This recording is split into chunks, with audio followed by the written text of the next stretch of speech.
Hello guys, welcome back to my new blog.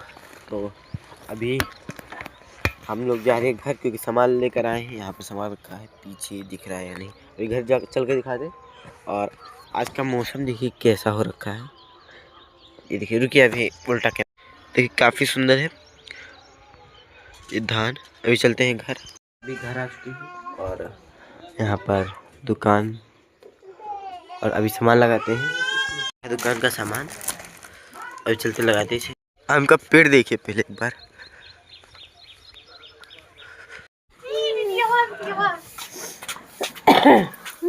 वही भाई